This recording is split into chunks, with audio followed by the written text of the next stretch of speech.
Qu'est-ce que ça veut dire être français? Alors, c'est une expression qui est extrêmement vague. Et là encore, on est dans un processus réducteur. Ben, si vous avez la carte d'identité nationale, vous êtes français. Et vous êtes français comme tous les Français. Tout moment qu'on a la même carte d'identité, on est égaux. Hein, la même petite carte d'identité, voilà, on est égaux. Voilà ce qu'on entend, ou ce qui est supposé connu. Bon, moi je ne crois pas du tout à cela.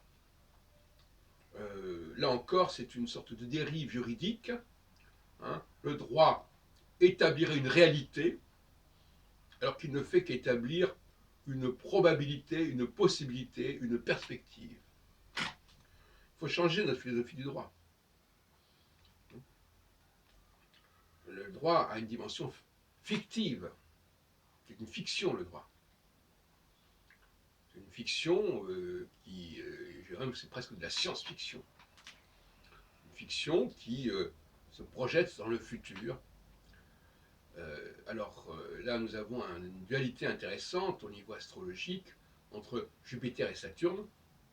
Jupiter qui parie sur le futur, qui rend palpable le futur en quelque sorte, et qui en fait quelque chose de réel, quasiment, et Saturne qui parie sur le passé et sur une meilleure connaissance du passé.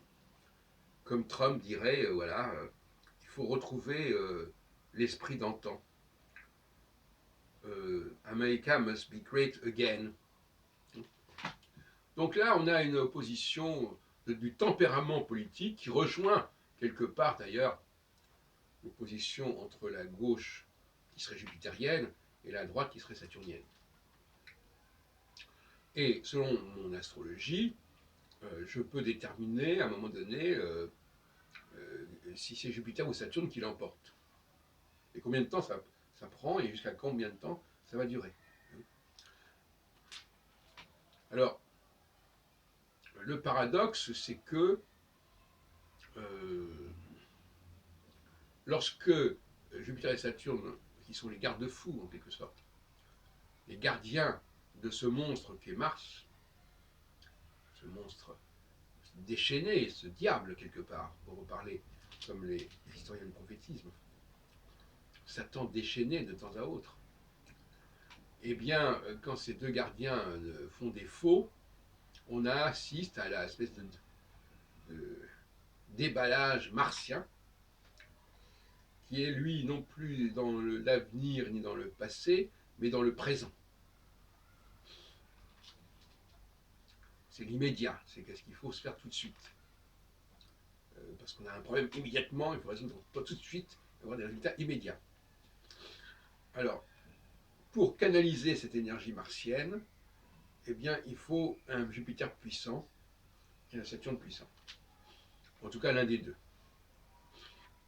Et quand ce n'est pas le cas, eh bien, on peut prévoir très facilement ce qui peut se passer. Un débordement du lit, une inondation, si on peut dire.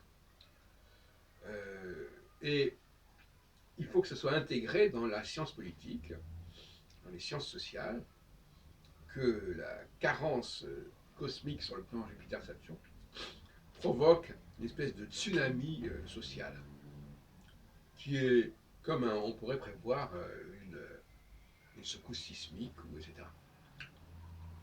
Et dans une sorte de météorologie politique qui est en train de s'installer, et qui devrait être reconnue assez rapidement, je pense, désormais.